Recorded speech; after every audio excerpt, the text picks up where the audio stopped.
I didn't do an E3 2025. Insomniac has been putting in the work this console generation, unlike some people. And now that we're coming up on Wolverine, I'm actually glad these guys are still putting out superhero games. There have been too many disappointments, too many delays and or cancellations, and after I finished playing Lego Batman, all I could think was, yeah, I want more of these. The challenge for Insomniac now becomes how to keep your superhero games interesting. And my answer to this would always be load up on the characters, load up on the villains. Lego Batman wasn't the most groundbreaking game in the world, but you could play as Batman, Jim Gordon, Selena Kyle, Dick Grayson, and Barbara Gordon. And the villains were double that. You even had Condiment King. Luckily, it looks like Wolverine has a healthy roster. You've got Sabretooth and Jean Grey. There's a clip of Sentinel. There's a clip of Omega Red, Mystique, but I really hope there's more mutants. It's a Wolverine game, but if Insomniac plays their cards right, they could create a solid foundation for an X-Men game. Marvel took on Fighting Souls released another set of characters for their roster. I'm not great at tag fighters and will probably suck major ass at 4v4 ones, but Ghost Rider, Carnage, and Green Goblin in the same fighting game? I think I'm gonna be there, bros. Rayman Legends is getting a remake now. This is actually quite interesting and a little bit funny. The numbers have finally come out and Ubisoft has been performing like absolute dog shit, to nobody's surprise, and have jumped the remake bandwagon. They're doing a Black Flag remake along with Rayman, and this gives me a sliver of hope that they might actually bring back Splinter Cell after all. Legends is a fantastic 2D platformer, one of the best of the entire genre, so I'm actually pretty excited to get back into this. They've gone in with a different art direction that reminds me of Country Returns and Tropical Freeze, and there's gonna be new content. So, hey, credit where it's due. Good job, Ubisoft. Piece of shit. Bancho the Chef. Wow. I was not expecting Dave the Diver to become a full-blown franchise, but I'm really happy they're making this. Dave's game ended up being one of my favorite collectathons and was an absolutely incredible experience to play. Tight controls, layers of gameplay, killer soundtrack, but I really wanted to lean into the restaurant management aspect a lot more. If you know me, you know I loved Restaurant City as a kid. I miss it. And I hope this isn't just Cooking Mama. Everything in the trailer points mainly towards one big cooking minigame, but please, let me redecorate the place, bro. Kimuri. Oh my god. I've been looking forward to any kind of news for this game. Ikumi Nakamura worked closely with Kamiya to create Bayonetta along with one of my favorite games ever made in Okami, and then worked with Shinji Mikami to create The Evil Within. So that's two of my favorite people in the industry. And she's gone and created her own studio and is finally coming out with her own game. I'm so excited for this one. It looks absolutely crazy. It's oozing with personality. The combat looks fun. The animations look fluid. It's like a Chainsaw Man video game. So yeah, I'm excited. Tomb Raider Legacy of Atlantis looks great. And while I was a fan of the Survivor trilogy and the side quest tombs, I do want to go back to the larger scale tomb raiding, the puzzles, and the damn tigers that scared me as a kid. Dino Crisis! No. The Lost Wild. Capcom, can you remake Dino Crisis? Please! No Rest for the Wicked is finally coming to PS5, and let me just say, brother, this was in development hell. Since the Ori duology, I've been keeping a close eye on Moon Studios, and No Rest for the Wicked felt like it would never come out. So many hiccups, obstacles, tons of player feedback, and now the game is finally gonna see the light. So that's another game that's gonna be chucked off my most anticipated games. God of War Luffy.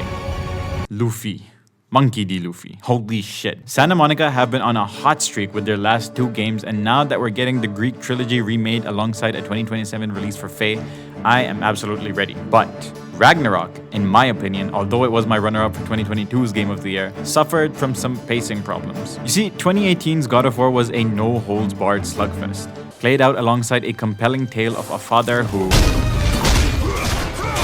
and tries to teach his son Atreus to be nothing like him. Haven't you been teaching me to kill? Ragnarok feels more like parenting an annoying teenager in the rebellious phase of their life. Loki falls in love, is almost swayed by Odin, and then patches up with his father. What I need from Laufey, is her tales of holding her own against Kratos and going toe-to-toe against Thor to be brought to life. The Leviathan axe was made for her, and the juicy combat in the trailer is a positive sign. Apparently, the game takes place in the gateway to the afterlife. For whatever reason, gods and goddesses are trapped in that realm and can't move ahead.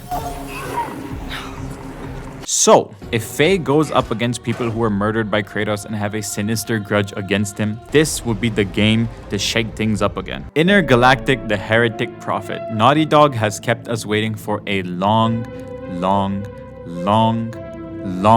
time. And after so many questions, delays, and setbacks, they finally revealed that they're doing all for the PS5. Oh my gosh, this was a huge Summer Games Fest. It actually felt like E3. Jeff Keighley really brought out the blockbuster trailers for this one. To start off, Resident Evil Code Veronica Remake. Capcom clearly has a favorite franchise. I have been playing these games relentlessly and going back over the classics and still have to hit OG Code Veronica. So for now, I'ma just say I get to play as Claire Redfield again. So, welcome back, wife. Studio MDHR are working on a couple other Cuphead games, which I was not expecting at all, but I'm more than happy to hear. I think if we're talking independent studios, I have a few favorites at this point.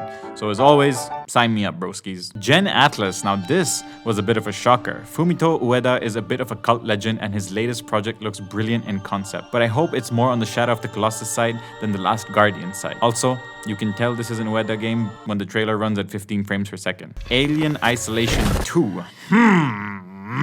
As far as actual tension and frightening stalkers go in horror games, Alien Isolation is one of the best. So the fact we're coming back for a second, I'm gonna cry, man. I wasn't expecting to eat so much good food. I don't know when I'll eat again. Monster Hunter Wilds Ascendance is bringing back Kushala Daora, but more importantly, Lao Shan Lung. And if you guys don't know about Lao Shan Lung, it's a super giant Godzilla-ass looking monster with one of the worst fights in Freedom Unite. The Last Ronin is not cancelled, and for this, I am incredibly grateful.